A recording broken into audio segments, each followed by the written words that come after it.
andao toizatsika izy ina am'izay raha vokatra fahasoavana. Ny Efesianina toko voalohany andiny fahatelo ka hatramin'ny fahaefatra ambin'ny folo no andraisantsika ny vokatra fahasoavana na marimarina kokoa hoe inavy ary reo azo rehetrarehetra azo rehefa mahazo fahasoavana ianao, le inona le famonjena, inavy le azonao rehefa am'le famonjena rehefa mahazo fahasoavana ianao. Efesianina toko voalohany andiny fahatelo ka hatramin'ny fahaefatra ambin'ny folo. Isaorana ny Andriamanitra rain'i Jesosy Kristy tompontsika izay nitahantsika tao amin'ny Kristy amin'ny fitahipana rehetra ny an-danitra araka ny fidianany antsika tao aminy fonotsimbolary no fanorenan'izao tontolo izao mba ho masina sady tsy misy tsiny ao anatrehany sika rehefa mitendreny raha teo amin'ny fitiavana mba ho azy amin'ny fananganana anaka amin'ny alalan'i Jesosy Kristy arak'izay ankasitrahany fony mba ho fiderana ny voninahitra ny fahasoavana izay nanasoavany antsika maimaimpona ao amin'ny malalana.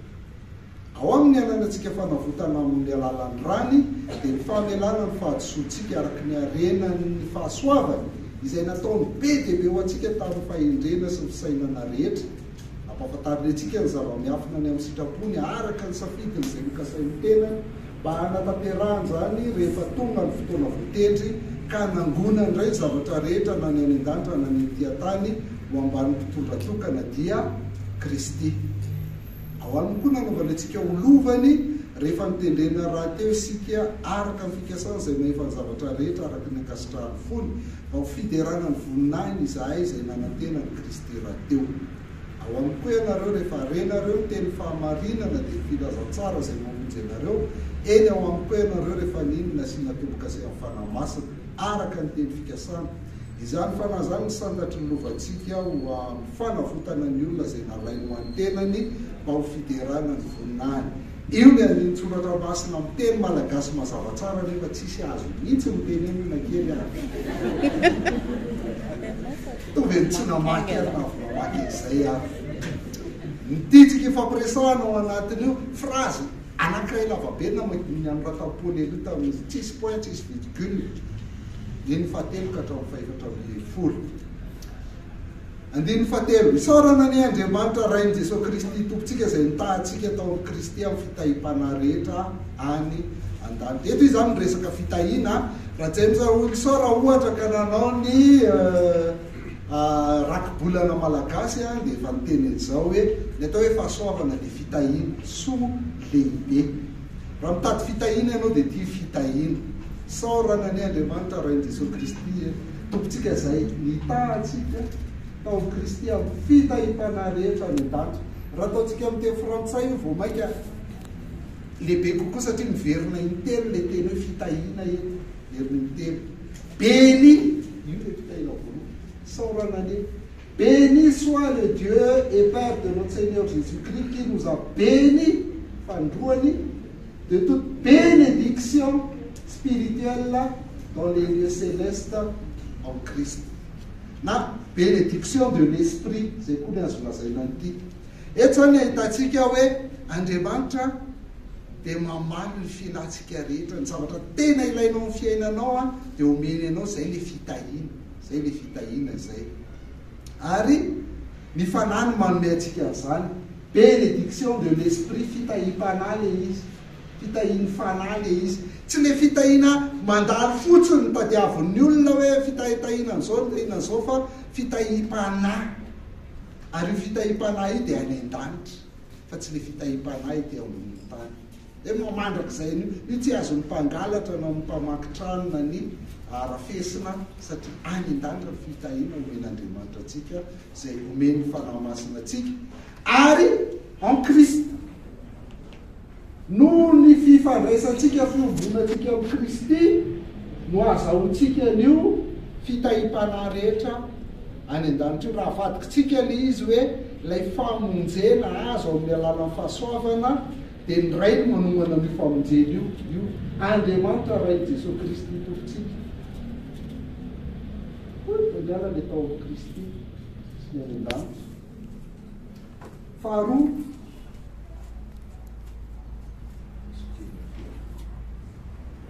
Andriamanitra no manomana ny famonjena ny zanany, le Kristy indray no manao ny asa famonjena. Io no maty ho antsika teo amin'ny hazo fijaliana Ary fahatelo a ny fanany manome atsika n'ilay vokany a le fitahina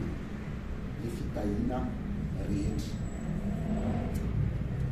Izany famonjena zany a dia reto avy le izy natao tamin'ny fahasoavana. Zay le izy. Fa nresantsika teo hoe fahasoavana ihany azahoantsika famonjena dia natao tamin'ny fahasoavana. Ozy hoe mba ho fiderana ny voninahitry ny fahasoavana. Izay nanasoavany atsika mamepoana tao amin'ny malala ny veriny indroa. Zava-dehibe ao zany rehefa mamaky baiboly a, veriny matetika ny teny ao anatina fehezakely na andininy na andalana ray. Mba ho fiderana ny voninahitra ny fahasoavana izay nanasoavany tsika maimaipoana ao amin'ny malalany. Ao aminy ananatsika fanavotana amin'ny alalan'ny rano dia famelana fahadisoantsika araky ny arenany fahasoavana izay nataony be dia be. Manakarena fahasoavan'Andriamanitra fa io dia tsy le fomba fiteny fotsiny hoe Andriamanitra manakarena fahasoavana ne avalenareo zany. Fa le hareny fahasoavan'Andriamanitra dia nataony be dia be ho antsika amin'ny fahendrena sy ny fisainana rehetra. Azo be dia be fitahina, be dia be ny azonao. Fa ny anao tadiavinao le fitahina materiely mandalo eto ambony tany any nefa fitahim-panahamen'Andriamanitra anao be dia be. Ary amin'ny fahendrena sy fisainana rehetra no anomezana izany fahasoavana zany. Dao ary inona avy a ilay fahasoavana, vokatry le fahasoavana omen'Andriamanitra atsika, voalohany a ny fidetsika izy. Zany ny fahasoavana. Araka ny fidianany atsika tao aminy fo mbola tsy ary ny fanorenana amin'izao tontolo izao, mba ho masina sady tsy misy tsiny eo anatrehany isika. Ny fidianany atsika. Izy no ny fidetsika. Io fidianany atsika io a tsy vaovao io fa ohatr'izany koa no nataony tamin'ny zanak'Israely. Dia paoma tany amin'ny zanak'Israely a tahaka ny fidianany zanak'Israely ihany ny fidianany atsika. Deutéronomie 7:5-7.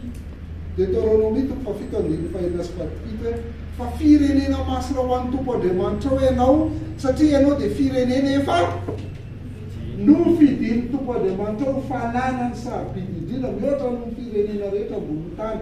Zany nanaovan'Andriamanitra ny Israely dia ohatr'izany koa ny anaovany atsika. Fidinitsika ho fananany sarobidy mihoatra noho ny olona rehetra eto ambony tany. Alleluia. Tsy vitan'izay tsy ny hamaronareo mihoatra ny firenena rehetra nefa nyraketan'ny fitiavan'ny Tompo taminareo sy ny fidianany ianareo, fa ianareo dia vitsy aza noho ny firenena rehetra. Tsy no ianao milay, tsy no ianao mavita zavatra, tsy no ianao inona akory ny fidianan'Andriamanitra anao, fa ianao ara-panota ratsy.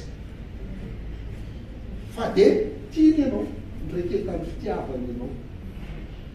Araka ny fidianany atsika tao aminy folo mbola tsy ary fampirenana an'izao tontolo izao. Tsy noho ny aminao zany, noho ny fidianany ianao fahasoavana.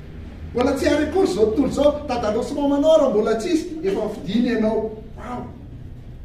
Ale matezitra. Isika koa dia tezitra foana vao mare an'izany. Fa rehefa faly be, ahoana ary mahatonga an'izany?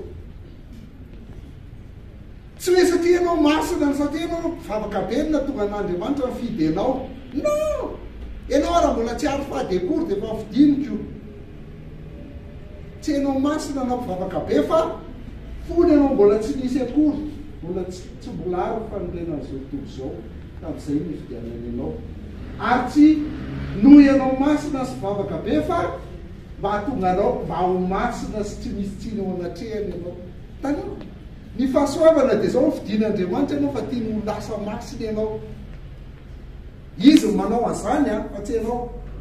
Tiany ho masina sy tsy misy tsiny ao anatrehany ianao, tiany ho vaina ny sainao, tiany ho vaina ny toetranao. Hitovy amin'i Jesosy Kristy. Zany ny fahasoavana. Zany ny vokatra ny fahasoavana voalohany, ny fidianany atsika. Faharoa, nanangany any atsika ho zanany. Lasa zanak'Andriamanitra atsika. Indiny fadimy, rehefa nitendreny raha teo amin'ny fitiavana mba ho azy amin'ny fanangana nanaka amin'ny alalan'i Jesosy Kristy, arak'izay kasitrahany fony, izay tiany ihany io. Zany hoe dikan'izany, arak'izay kasitrahany fony, izay tiany ihany io. Dia tiany a, ny atonga anao zanaka. Efa fatany meloza, mitendreny meloza. Mbola tsisy ianao dia mba mitendreny meloza amin'ny fitiavana. Lasa zanany. no manino zanany mihitsy ary tsy anao rery nataony izao fa zany koa nataony tamin'ny zanak'Israely. Ilayntsika mahita zanak'Israely afantatsika hoe tsy miovy io Andriamanitra io, fa be dia be ny olona tsy manaiky an'izany. Exodosy 4:4 dia lazao amin'ny Farao hoe izao no lazainy tompo, Israely ny zanak'olahy lamatoa. Ina nataony Israely? Israely andevy tany Ezipte, tsy nahalala'Andriamanitra koa, fa Andriamanitra no namonjy azy. Nanompo saina izy tany Ezipta, fa Andriamanitra no namonjy azy, Andriamanitra no fidy azy, Andriamanitra nanao azy ho zanany lahy, ho zanany lamatoa.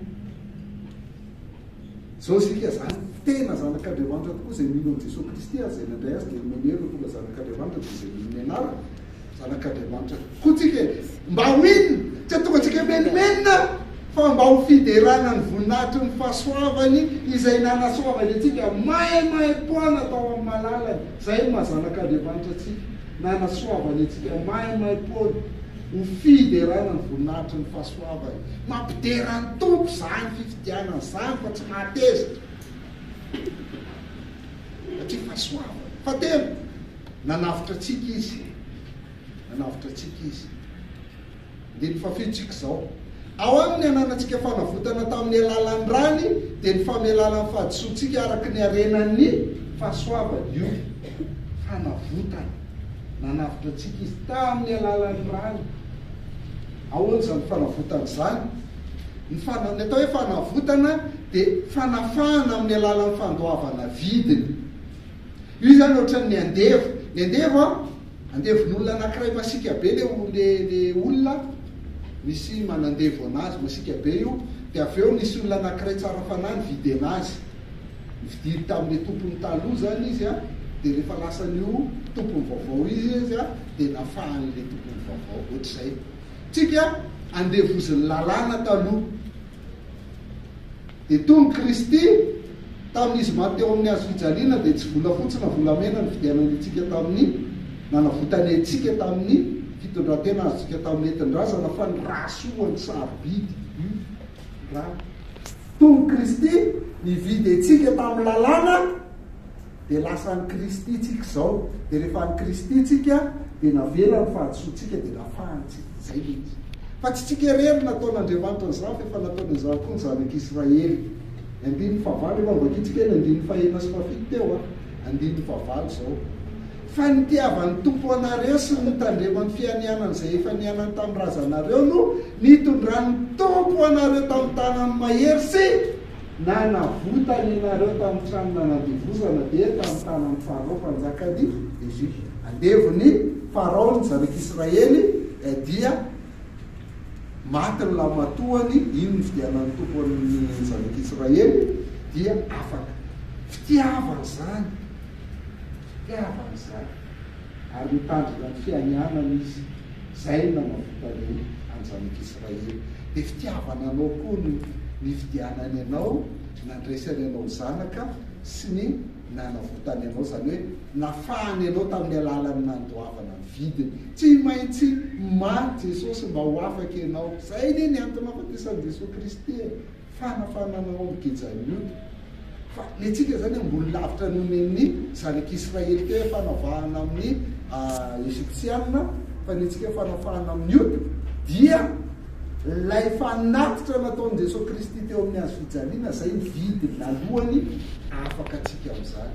Fanatitra nataon'i Kristy teo amin'ny hazo fijaliana no nividianany atsika. Dia lasa olo-bovidy isika amin'izao fotoana izao tena vela ny helitsika rehetra. Ho vela helika ianao, tsy isain'Andriamanitra helika tsony ianao fa voafafan' Jesosy daholo fahotanao rehetrarehetra. Zany fahasoavany zany satria nisaza fahotanao efa nen'i Jesosy Kristy teo amin'ny hazo fijaliana. Fa efatra nampafantary ny sitrapony koa tsika. Fahasoavany zany, malala ny sitrapon'Andriamanitra zany, fahasoavany zany. Zay nataony be dia be ho atsika amin'ny fahendrena fisainana rehetra, nampafantariny atsika ny zava-miafina ny amin'ny sitrapony. Nampafantariny atsika ny zava-miafina ny sitrapony araka ny safidiny tenany, izay nikasain'ny tenany mba hanatanterahany zany rehefa tonga ny fotoana voatery ka nangona ndray zavatra rehetra na ny andana na ny tiatana ambany fitondratokana dia Kristy. Nampahafantariny sitraponitsika io zay tiany io araka ny safidiny tenany zay tiany io dia tsika nampahafantariny. Inona le sitrapony nampahafantariny atsika? Zava-miafiny zany, mystère zany zanaka. Kanefa nampahafantariny le izy. Dia fantatrao zany le izy zao. Inona le izy? Rehefa miveriny Jesosy tonga fotoana voatery dia ho angoniny ray ny zavatra rehetra na ny any an-danitra na ny tean-tany ho ambany fitondratokana dia Kristy. Ozy izy hoe zay tsy nahalala ota dia zay fa na dia nanana ny endrik'Andriamanitra izy dia tsy nataony zavatra ho fikidina mafy ny fitovinan'Andriamanitra fa nofoana ny tenany tamin'ny akany endriky ny olona. Ary rehefa hita fa nanatare olona izy dia nanaiky hatramin'ny fahafatesana dia fahafatesana teo amin'ny hazo fijaliana. Fa izany nanandratan'Andriamanitra azy ho ambony indrindra mba ho amin'ny anaran'i Jesosy ny andohaliany lohalika rehetra na ny any an-danitra na ny ety-tany na ny any ambany tany sy anikely lehilahy rehetra sao exception fa Jesosy Kristy ny tompo voninahitran'Andriamanitra. Rehefa miveriny Jesosy dia haiko daholo zao tontolo zao hoe izy ny tompo. Zavatra rehetra ho amboniny eo ambany fitondratokana dia Kristy ny tompo. Zao ianao fa mekeny Kristy ho tompo, rehefa miveriny izy dia faly ianao mekeny Kristy ho tompo. Zao ianao tsy miraharahan'i Kristy, rehefa miveriny ianao dia tsy maintsy haiko hoe ay le ry ihany ny tompo. Na ninona ary ihany tsy nino azy tena tompo ihany ianao raha Jesosy amin'ny fitomanina sy fitroanify ianekeny zao tontolo zao hoe tompo izy. Ho angonina eo an-tanany ny zavatra rehetra. Ho angonina ho an'i Kristy ny zavatra rehetra. Zany ny zava-miafy, zany ny mystère afafantarin'Andriamanitra antsika hoe ao amin'i Jesosy ihany. Dia ianao raha mahalala an'i Jesosy dia efa milamina be fiainanao. Fa raha tsy mahalala azy ianao dia ho hitanao ihany zany tsy orinatsy efa nenina sy latsa trop tard. Zao zava-boary rehetra dia jereo engeny ataony zava-boary Romains 8:19-22. Zao zavatra rehetra zao dia samy maniry fatratra ny ampisehoana ny zanak'Andriamanitra. Ny andro fiverenan'i Jesosy sy fisandrafantsika izy zava-boary rehetra. Fa izao zavatra rehetra zao dia nampanekenao ny zava-pony nefa tsy noho sitrapony, tsy zavatra natao fa dia io izy potika io doran'ny olona sy mban'ny olona amin'ny dia setroka sy isan-karazany. Nampanekenao zava-pony nefa tsy noho sitrapony fa noho izay nampanaiky azy amin'ny fanantenana.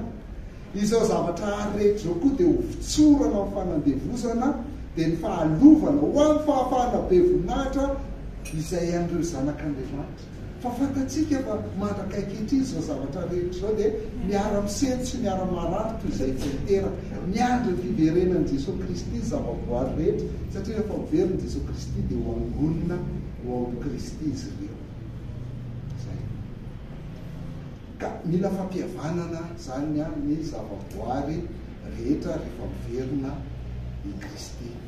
Anjy tanteraka le izy. Adiny fahafolontsika zao mba hanatanterahany zany rehefa tonga ny fotoana voatery rehefa very Kristy dia ho tanterahany zany ka hanambona ny indray ny zavatra rehetra na ny an-danitra na ny ety-tany ho ambany fitondratokana dia i Kristy. Kristy ihany olona. Ny fahalalana sitrapon'Andriamanitra dia fahalalana ny Kristy. Fahadimy farany lasa vahoakan'Andriamanitra sika. Zany vokatra fahasoavana. Rehefa hoe voavonjy dia midika lasa vahoakan'Andriamanitra isika. Tao aminy koa nanaovana antsika ho lovany rehefa mitendrena raha teo isika araka ny fikasany izay maheva ny zavatra rehetra araka ny akasitrahany fony mba ho fiderana ny voninany izay izay nanantenan'i Kristy raha teo. Ny andiny faraka ambin'ny folo sy faharoa ambin'ny folo io miresaka hoe izahay izy. Isika mantsy le isika i Paoly sy ny Jiosy ny tiany resahana amin'io izy zany ao anatiny. Fa ny andiny fahatelo sy fahaefatra ambin'ny folo indray izy miresaka anareo dia le kristiana tsy Jiosy zany ny resahana eo. Ozy hoe nanaovana antsika ho lova, lasa lovan'Andriamanitra tsika ao amin'ny Kristy. Rehefa mino amin'ny Kristy tsika dia lasa lovan'Andriamanitra io. Rehefa nitendretra teo arak'izay tiany, zay ny dikan'io. Fikasan'izay maheva ny zavatra rehetra araka ny akasitrahany izay tiany ihany ny ataony ho fiderana ny voninany izahay izay nanaterany Kristy raha teo zany hoe izahay le Jiosy io. Jiosy zany lasa lovan'Andriamanitra, vahoakan'Andriamanitra dia iritsakireo nanatera amin'ny Kristy voalohany nanatera amin'ny Mesy voalohany a tatsika fa jiosy daholo ny kristianina voalohany indrindra le tamin'ny asan'ny apôstôly toko faharoa mbola jiosy daholo reny a dia zay no lazainy eto 13 ao aminy koa ianareo eo zany zay vao tsika dia klisa miditra rehefa renareo ny teny fahamarinana dia filazantsara zay mamonjy ianareo eny ao aminy koa ianareo rehefa niny dia lasa nasiana tombokase amin'ny fanahy masina dika zany hoe nasiana tombokase amin'ny fanahy masina lasa fananan'Andriamanitra tsika zany lasa n'Andriamanitra tsika araka ny teny fiasana izany fanahy zany santatra ny lovatsika ho santatra mambavarano fotsiny fanahy masina ananatsika fa manenja be mbola ho avy rehefa any an-danitra ho fanavotana ny olona zay nalainy ho any tenany mba ho fiderana ny voninahiny dia zao dia renatsika am'izay le andininy fahatelo teo inona avy ara ny zavatra ome isika béni soit Dieu qui nous a donné un cadeau inona zany cadeau zany le ndresantsika teo e inona voalohany ozy izy tsika araka ny fidianany atsika ny cadeau voalohany a béni soit Dieu qui nous a choisi araka ny fidianany atsika inona faharoa adoption nananganany atsika ho zanaka béni soit Dieu qui nous a adopté inona fahatelo nanavotany atsika tsy zay nanavotany atsika béni soit Dieu qui nous a délivré inona fahaefatra inona fahaefatra teo nampafantariny sitraponytsika zany hoe no azavainy ny saitsika dia mahalala ny Kristy qui nous a éclairé dia farany tonga an'Andriamanitra tsika nalainy ho anazy tsika lasa vahoaka nytsika qui nous a acquis fa izany rehetrarehetra zany dia noho isika manina ao aminy noho isika uni en Christ kadomilay be ho aza amin'ny fahasoavany zany fanomezana manam-poana ho an'ny olona tsy mendrika zany ny fahasoavana dia manome fahasoavana anao ny tompo androany tsy anao hoe raisina fotsiny le cadeau hoe ny fidiny ianao e raisina fotsiny le cadeau hoe natsangany ianao e raisina fotsiny le cadeau hoe navotany ianao e raisina fotsiny le tsisy nataonao zany fa fanomezana manam-poana nampahafantariny sitrapony ianao e raisina fotsiny le cadeau hoe lasa vahoakany ianao e ny ataonao miray amin'ny Kristy wow ny anton'izany rehetrarehetra zany a dia ho fiderana ny voninahitra atonga tsika hideran'Andriamanitra mba ho fiderana ny voninahitra fahasoavany zay nanasoavantsika mamem-poana ao malala ny andiny fahenina ny andiny faharoambe folo mbola veriny koa io a tsy hitanareo kory teo mba ho fiderana ny voninahiny isika zay manana fanantenanany ao amin'ny Kristy mbola naveriny koa eo andiny fahaefatra ambe folo a izany fanahy zany santatra ny lovantsika ho fanavotana ny olona izay nalainy ho any tenany mba ho iarahantsika mamaky isa roatelo raha mbola mpanotsika dia tsy manana voninahitra Andriamanitra rehefa mandray fahasoavantsika dia nofidiny navotany nahatsangany ho zanany no nampahafantariny sitrapony ary tonga vahoakany mba ho fideranany voninahitra dia ozy izy ianao hoe tsy rariny zany rangaha fa maninona zay fidiny fa maninona ny anina tsy fidiny zay tiany ihany io arak'izay akasitrahany fony tsy naverimberiny betsaka teo zany fa nitsoratra masina zany mahalalany eo am-ponao fantany mihitsy ianao le miteny hoe tsy rariny kosa zany rangaha dia ozy izy eo amin'ny Romanina toko fahasivy andiny fadimy ambe folo hoe inona ary lazaintsika misy tsy fahamarinana avy eo amin'Andriamanitra tsy raro ve zany sanatria zany fa hoy izy tamin'ny Mosesy hiatra n'izay etrako a dia amindra fo amin'izay amindrako fo zay tiako ihany io ka tsy avy amin'izay maniry na avy amin'izay miazakazaka zany fa avy amin'Andriamanitra zay miandra na aniry ohatry ninona ianao aniry ohatry ny anana azy na miazakazaka ohatry ninona ianao miezaka mafy tsy mahazo fahasoavana satria tsy amin'ny alalan'ny asa, tsy amin'ny alalan'ny famorana, tsy amin'ny alalan'ny lalàna fa ny fahasoavana fahavanon'Andriamanitra zay ny aminy. Fa hoe soratra masina ny amin'ny farao, izany na nandratako anao mba hoentiko ampiseho ny heriko sy hanambarany anara fa ny tany rehetra. Ka zay tiany amindrana fo dia amindrano fo, zay tiany amafisina fo dia amafisiny fo, zay tiany any io. Fa za anisan'le tiany dia fiderana voninahiny dia faly dia miderana azy a, izany no lazaiko an'izany. Ay. Ny atao hoe fahasoavana zany dia famonjena avao amin'ny fahasoavana ihany zao mahavonjy antsika. Fitahim-panahy zany le mampanankarena tadidinareo. Fahafantatrareo ny fahasoavan'Andriamanitra ao amin'i Jesosy Kristy fa na dia mahantra na dia manankarena ary izy a, dia tonga mahantra noho ny aminareo mba hampanankarena nareo ny fahatrany. Mahazo fitahim-panahy be dia be tsika, nahazo kadô be dia be tsika, manankarena kadô fitahim-panahy be dia be ianao. Manankarena nke ianao amin'i Jesosy e. Aleloia! Keny aleloia dia raina ny tompo fa tsy hoe saiko takory zany. Dia raina ny tompo fa manankarena amin'i Jesosy faly a miaraka amin'i Jesosy tokana ihany, na dia mahantra sa mbola manao hoe faly ao. Ny anton'izany dia ho fiderana ny voninahiny. Fa zao amarana antsika azy.